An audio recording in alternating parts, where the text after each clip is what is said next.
So what's the difference between a fairy tale and a war story? A fairy tale begins once upon a time. A war story starts, no shit, there I was. No shit, there I was, barreling down this mountain bike descent near Salida, Colorado. It was one of those descents where there's a whole lot of descent and not a lot of trail. So I was really focusing on just staying on the trail. And at some point in that ride, there was no me, no bike, not even a trail. There just was. That's the best way I can describe it. It was effortless. It was selfless. It was immensely joyful. I wasn't there, yet there I was in one of the most awesome events of my life. When my sense of self came back online, it looked back on the trail and said, wow, what was that? When can I do that again? This was flow. I was in the flow state, and it was delicious. Now, we've all been in flow at some point in our lives. Maybe we're playing sports, playing or listening to music, or even getting really immersed in a project. Let's say you get really immersed in a project. You look up, it's 5 hours later, it's dark outside, and your bladder's about to explode because you've been so focused on what you've been doing. Now, if this is so great, why don't we do this all the time? The answer? We get in our own way. Here's an example. Remember Lolo Jones, an American hurdler favored to win the 2008 Beijing Olympics? What do you remember? She was in the lead at the 9th of 10 hurdles, and then what happened?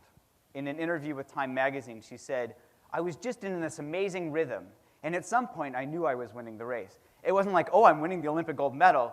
It just seemed like another race. And then I started telling myself to make sure my legs were snapping out, so I overtried. That's when I hit the hurdle. Instead of letting herself do what she had trained to do, she got in her own way. She tripped herself up, literally. She tripped on the 9th of 10 hurdles and finished 7th.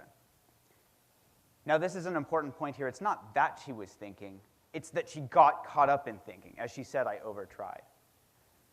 So how often do you think we get in our own way? If this is any indication, there was a study at Harvard that found that 50% of the time we get caught up in regretting things from the past, worrying about what we're going to do in the future. 50% of the time. Even when we're daydreaming about that perfect Hawaiian vacation, we're no happier than when we're in the present moment. They concluded that a wandering mind is an unhappy mind. I'd amend this to, dude, get out of your own way. Flow is awesome. And it doesn't show up on drug tests. So as Lolo and these Harvard researchers are showing us, getting caught up in self-referential thinking can get us in our own way. Are there other ways that we can do this as well? Well, I'm an addiction psychiatrist at Yale, and my lab is looking at ways to help people quit smoking. So what's a craving like? Cravings are great, right? What's a craving really feel like? Just think of that extra scoop of ice cream you wanted to have when you were on a diet, or maybe that car that was just outside of your price range. What does this really feel like? We think about it, we get all restless and squirmy, we break out into a sweat. This isn't great, it sucks. I had a smoker tell me that his cravings were so strong, he felt like his head would explode if he didn't smoke. So Lolo gets in her own way by getting caught up in thinking. These folks get in their own way by getting caught up in or resisting cravings. See the trend here? Getting caught up in, resisting. Flow is just being with all of this stuff. So we taught smokers mindfulness, how to really pay attention and just be with their cravings. And what did they learn? The first thing they learned was these were just body sensations that were driving their lives.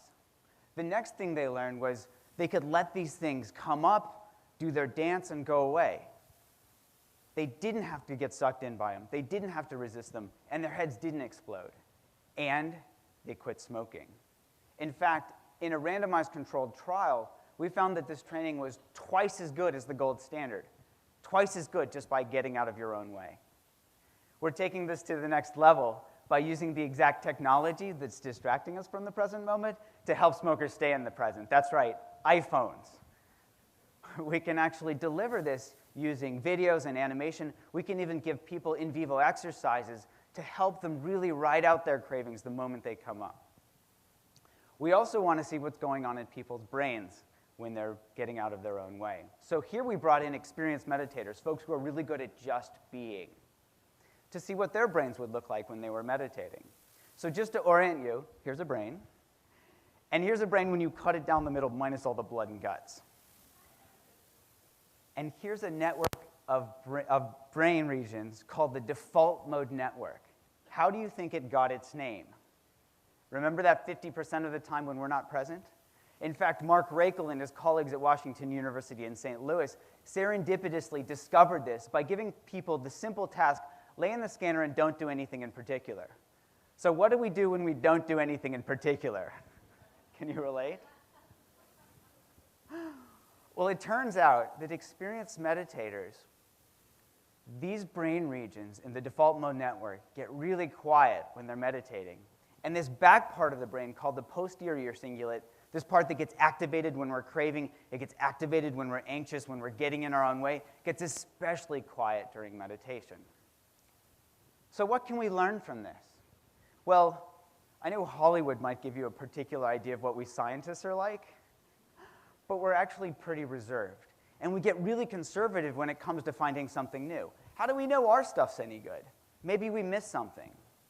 So we turned to a new technique called real-time fMRI neurofeedback, where we can actually take a picture of people's brains while they're meditating and see what it looks like from moment to moment to moment. So we did this with novice and experienced meditators. And we just had them lay in the scanner, meditate with their eyes open, and then check in with the graph to see how well their brain activity was corresponding to their experience. And they all reported a very good correspondence with increased activity in this posterior cingulate and getting in their own way, as well as decreased activity and being in a meditative state. So here's an example of a novice meditator. Here's an example of an experienced meditator. Now, I'm not very good at statistics, but even I can tell the difference between these two brains. Further, some of our experienced meditators were reporting spontaneously getting into flow during these sessions and seeing that this lined up with their posterior cingulates getting really, really quiet. But wait, there's more. Some of our novices were actually learning from this, even though we weren't telling them to. Here's an example. This novice said, yes, the first run lined up with my experience. Second run lined up with my experience. And in the third run, he said, wait a minute, your neurofeedback thing doesn't work. That thing was all red. The graph was all red, but I was thinking about my breath. What's the problem here? Thinking about my breath. He got caught up in thinking. In the very next run, only 9 minutes after starting this experiment, his brain looked completely different. And he said, oh, I get it. The physical sensation of the breath. Oh. In just 9 minutes, he learned the difference between getting caught up and getting out of his own way. Not to say that he's now a Buddha or can dunk on Michael Jordan, but perhaps he got a taste of flow. And just like my brain at the bottom of that mountain bike descent, he came out of that scanner and said, wow, what was that? When can I do it again? Reality is so much more delicious than our concepts of it. And if we can track it, we can train it. We can start to use what we're learning from this neuroscience to develop tools to help people learn and really see what it's like to get in their own way and get out into the flow of life. So just to sum it up here, as our dear novice meditator showed us, this flow business is tricky business. We all can taste flow at moments of our lives, but how can we learn to get into it more and more and more? Well, we can learn from Lolo and our smokers. We can really start to pay attention. What's it like when we get caught up in thinking? How is this different than just noticing thoughts come up? What's it like when we get caught up in a craving or are resisting some experience? What's this like compared to just noticing these body sensations come up that are trying to tell us to do things and just being with them? And also, perhaps we can add a little bit of neurofeedback to help people practice this better. As Vince Lombardi said, practice doesn't make perfect, perfect practice makes perfect. When we get out of our own way, we're happier, we're more engaged with the world, we're more compassionate, and as a result, we can perform at our best. We all are awesome, we just have to get out of our own way. Thank you.